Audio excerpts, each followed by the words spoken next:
Welcome sa DRS 2.0. Fresh at nagbabagang happenings ba ang hanap mo? Mga padabarkads man yan o mga trending topics? Pwes, sagutin natin yan.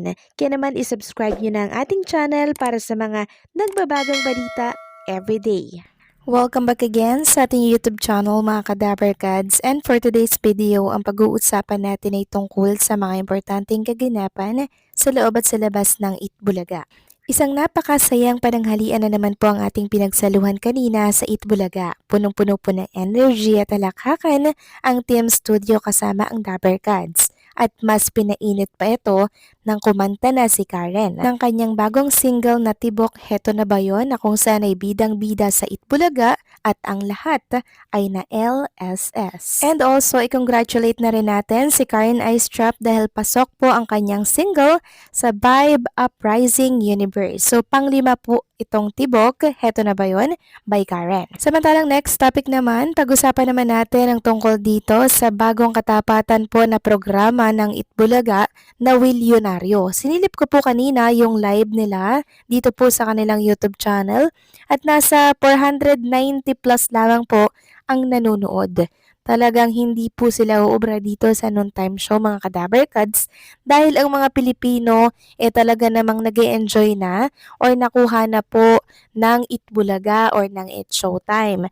Kung baga yung mga pupunta lang dito yung nako-curious kung ano bang meron sa programa po nitong Milyonaryo or ni Mr. Willie Revillame. Marahil wala na pong ibang time slot kaya po napunta dito or dito inilagay ang time slot po ng Milyonaryo ni Mr. Willie Revillame. Pero possible pa pong mabago ang time slot nila sa oras po na hindi sila umubra sa noontime slot or sa noontime show.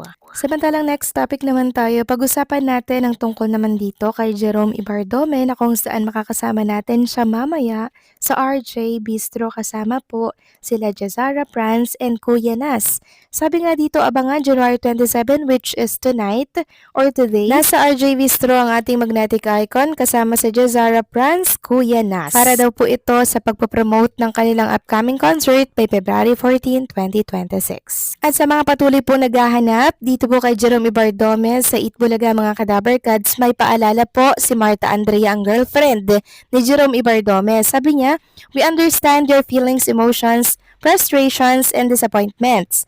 Hindi man po kami makapagbigay ng enough reason for you. Ang magagawa lang po namin ay damayan kayo. Let's not bash TVJ and admins. We don't have to point fingers. Ang magagawa lang po namin ay mag-wait patiently dahil ang lahat ay according sa plano ng Lord. We thank you for your support and love kay Jerome. Matulog tayong lahat ng may kalmadong puso, may tiwala tayo sa Lord and sa TVJ." So sana sa mga naghahanap, maintindihan at maunawaan po natin ang ibig sabihin ng girlfriend ni Jerome Ibardome. Samantalang next topic naman tayo, pag-usapan natin mga kadabarkads ang bagong revelasyon natin para po sa therapy and syempre sa Clones Open or sa mga singing queens at sa mga clones natin.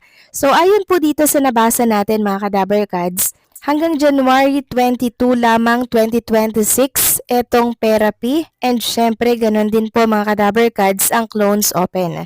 Kaya pala wala na sila sa Itbulaga dahil tapos na pala ang mga segment na to sa naturang noontime show. Ayan po, napakalinaw. October 20, 2023 to January 22, 2026. Kaya pala agad nagtapos na sila. Ganun din po ang Clones Open, September 17, 2025 to January 22, 2026. At ang ipinalit mga kadabarkads ay ito nga pong The Age is Right. At eto pa, meron pa tayong nabasa mga kadabarkads. Pero biglang tinawag ang final curtain. Nasaan na ang singing queens ngayong wala na daw po ang kanilang entablado sa Itbulaga? Naranasan mo na ba yung pakiramdam na parang may kulang sa tanghalian mo? Yung nakasanayan mong ingay, tawanan at kantahan tuwing tanghali ay bigla na lang naglaho na parang bula. Ganyan ang nararamdaman ngayon ng marami nating kababayan na masugid na sumusubaybay sa Itbulaga, tila may isang malaking patlang sa programa.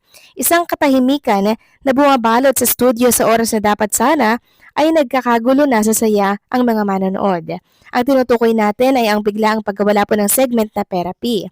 At ang kaakibat na tanong na gumulog-gulo sa isipan ng lahat, paano na ang minamahal nating singing queens? Hindi naging madali para sa mga loyalist ng Itbulaga ang mga nakarang araw. Sanay tayo na sa bawat paglipat ng segment may dalang bagong energy ang mga host at contestant, pero iba ang dating ng therapy. Hindi lang ito basta laro. Naging tahanan ito ng mga kwento at sa loob ng tahanang yon, may mga boses na umusbong at kumatok sa ating mga puso.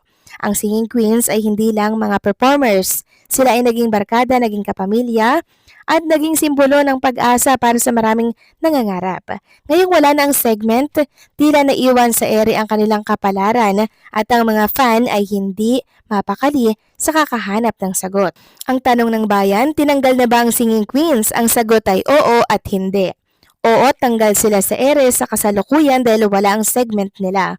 Pero hindi pa natin masisiguro kung tanggal na sila ng tuluyan sa bakura ng show.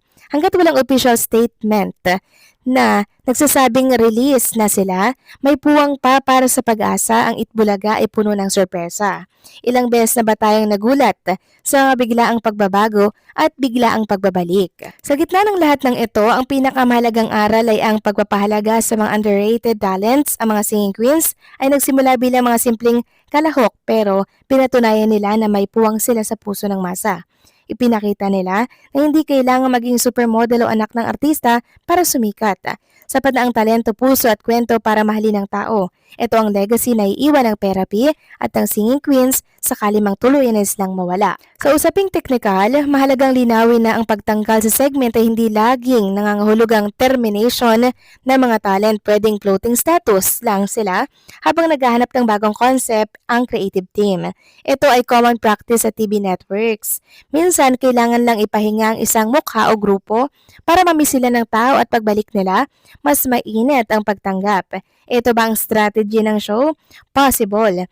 Pero pwede ring sadyang tapos na ang cycle ng segment at kailangan na ng bago. Nakakalungkot lang isipin na ang mga pangarap na binuo sa loob ng studio ay tila nasa alanganin ngayon. Ang mga luha ng saya noon, sila ay natatanggap sa competition ay napalitan ng luha ng pangungulila.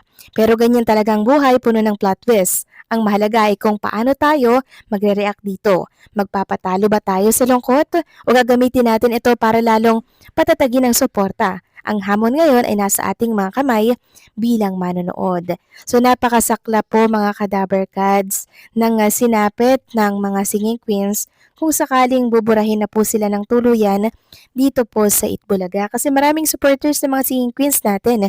Hindi lang po halata pero marami pong nagmamahal sa kanila, mga taga-abroad, mga Kadaver Kads. Kaya nakakaiyak talaga na mawawala po sila sa Itbulaga.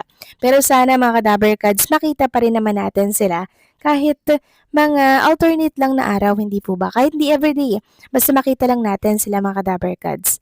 Dahil nakakamiss nga naman ang mga singing queens. Kayo ba? Anong masasabi niyo dito sa panibago na naman nating update? Please comment down below and syempre don't forget to like, share, comment, and subscribe.